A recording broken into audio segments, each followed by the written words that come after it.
Une carte mentale pour réviser les interactions et les forces au collège.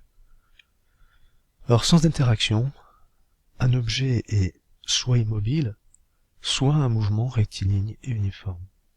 Donc s'il n'y avait pas d'interaction dans l'univers, tous les objets auraient un mouvement rectiligne et uniforme ou seraient immobiles par rapport à d'autres. Une interaction, c'est toujours quelque chose qui intervient entre deux objets.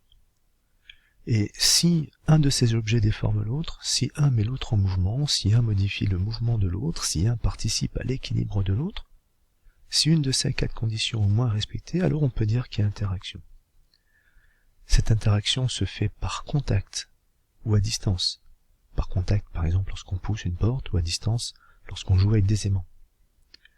Il peut s'agir d'une attraction ou d'une répulsion. Cette interaction est représentée par deux segments fléchés qui sont réciproques. Ici, il s'agit d'une attraction entre A et B. Ici, il s'agit d'une répulsion entre A et B.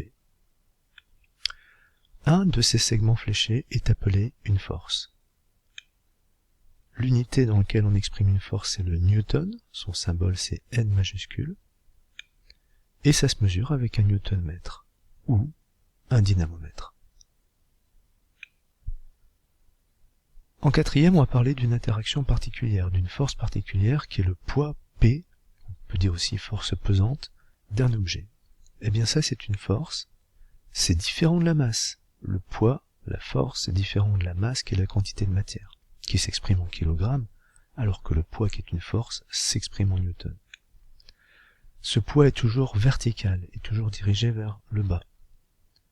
Et ce poids, on doit connaître la formule qui permet de le calculer. Le poids, c'est le produit de la masse de l'objet fois G, qui est l'intensité de la pesanteur. Cette intensité de la pesanteur, elle dépend de l'astre sur lequel on se trouve. Par exemple, sur la Terre, G vaut environ 10 newtons par kilogramme. En troisième, on parlera d'une interaction particulière, c'est l'interaction gravitationnelle, qu'on appelle aussi la gravitation universelle.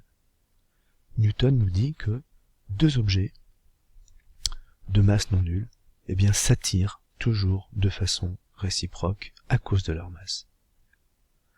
L'attraction est plus forte pour les grandes masses, c'est-à-dire que cette interaction elle sera d'autant plus sensible qu'on aura des objets qui seront massifs, par exemple des planètes, des astres.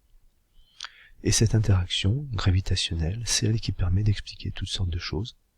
Le poids, la chute des objets, la forme sphérique des planètes, l'orbite circulaire des planètes, les marées, etc. Voilà, merci pour votre attention.